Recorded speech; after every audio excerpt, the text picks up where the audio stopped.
Of course, today on this Baptism of the Lord Sunday, we read about the baptism of Jesus from the Gospel of Matthew.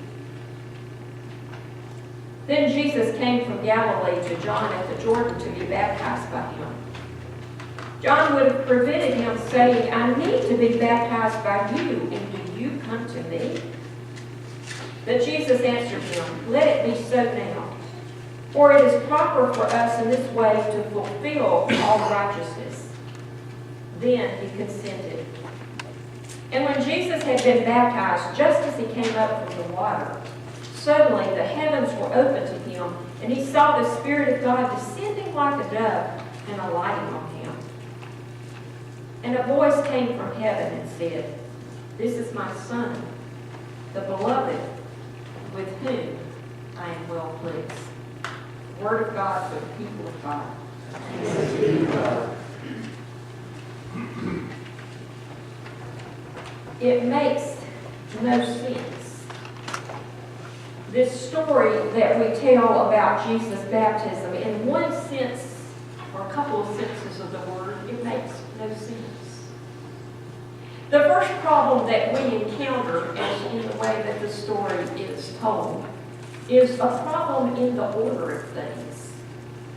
Now, by that I mean that you and I are taught pretty much from our early lives onward that the proper order of things is from the top down, right? We've sort of been trained to think that way all of our lives long. And people in biblical times were no different than we are with regard to that kind of thinking. So there is a problem with the order of things, with the top-down thinking is not at work here in this passage. And the top-down thinking, Jesus would never, ever be baptized by John. Why? Because John is lesser in stature than is Jesus. We know that part of what we celebrate as we come to the season of Advent is the sense of John being born to point the way to Jesus. Not to be the Messiah himself, but to point the way to the Messiah. So initially, as this story is told, John protests, doesn't he? And he says words like, "I need to be baptized by you." But then the last part of it is sort of a question mark. "But you are coming to me. You, Jesus, are coming to me, presenting yourself to be baptized." There's a bigger struggle, though, for people in the life of faith. It's been a struggle all through the centuries as we've dealt with the theology of baptism. The first is the underlying question is the questioning need for Jesus to be baptized. After all, our faith teaches us that he is the sinless one. He is the one who hears God's will for his life, the one who obeys in all things. In the good times and the bad times. In the calling that may be easy to pursue, in the calling that is difficult to pursue, in all things, Jesus is faithful. But so very often as we think about baptism, we are reminded of the sense of washing away sins. We are told that baptism has connections to rites of purification in the Old Testament. There are many symbols of baptism, but that's one of them. The need to cleanse oneself, to be prepared to go into worship, to be prepared to make an offering to God. Then the person was supposed to be sure that their sins are washed away, that the slate is clean once again, and they are ready to worship. They are ready to make that sacrifice. So if Jesus is the sinless one, then why would he be baptized? So as we come to baptism, there are these potential points of struggle in the story. The struggle for Jesus. And that struggle involves humbling himself. It involves taking the form of common, ordinary human beings and entering baptismal waters. The struggle is there because he stands above, beyond all such need. And of course, we mentioned the struggle of John earlier, the sense of his acknowledging his place, knowing that he should be subservient to Jesus, and staying true to his role of simply pointing the way to Jesus rather than in any way trying to one-up Jesus. Notice, though, that both folks in the story obey. Both John and Jesus submit. Both John and Jesus follow the path that God ordains. We could think of this story as a calling story. There's many, many calling stories throughout the Bible. Stories like calling the prophets in the Old Testament. And we could see this as a calling of Jesus to enter baptismal waters and to serve as an example for all of us. In another way, this calling story is an act of submission and an act of obedience. It is what sets Jesus on the path of his ministry. We see that just after Jesus is baptized, then he goes out into the world to do his ministry. We know that as we enter the water, as Jesus enters the waters of baptism, there are words of acclamation. Did you hear those words? Beautiful, beautiful story about how God speaks from heaven and says, "This is my Son, in whom I'm well pleased." We can think about that story then from the perspective of John and think about not only is it a blessing for Jesus, not only does he have the chance to hear the affirmation from God, but it's a blessing for John. It has to be.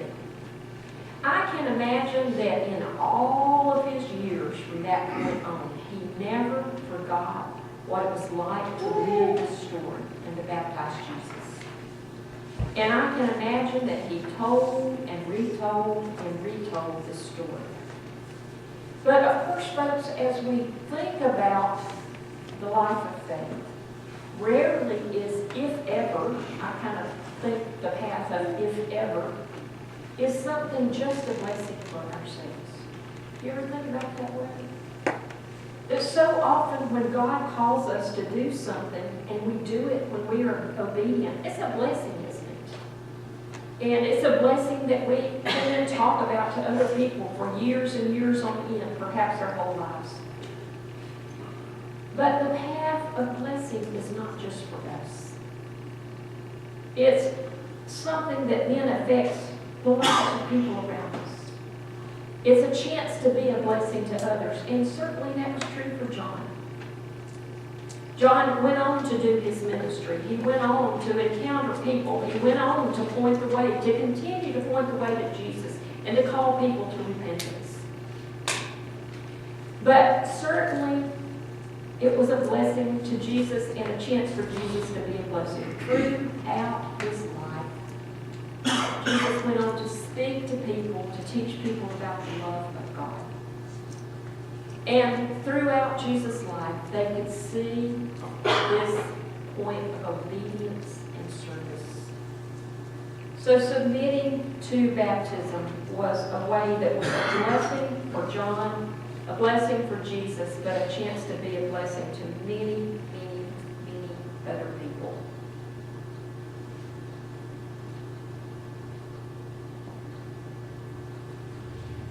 Sorry, I'm a little out of order here.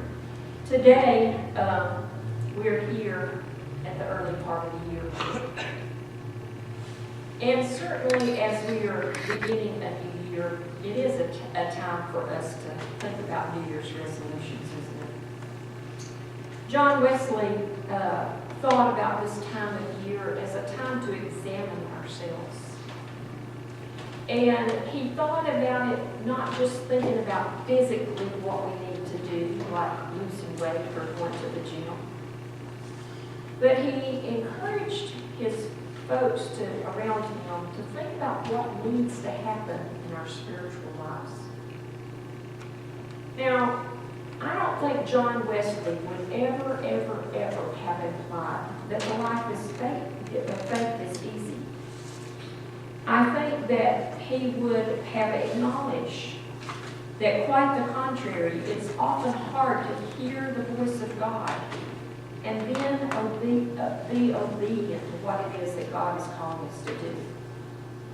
I believe that he would always remind us, though, of the presence of the Holy Spirit to be with us. That he would remind us that if God is calling us to do something, that God never just sort of says, okay, you're on your own now. But instead, God equips us, gives us the guidance of the Holy Spirit to encourage us, to give us a sense of direction, and to give us strength for doing whatever it is that God wants us to do.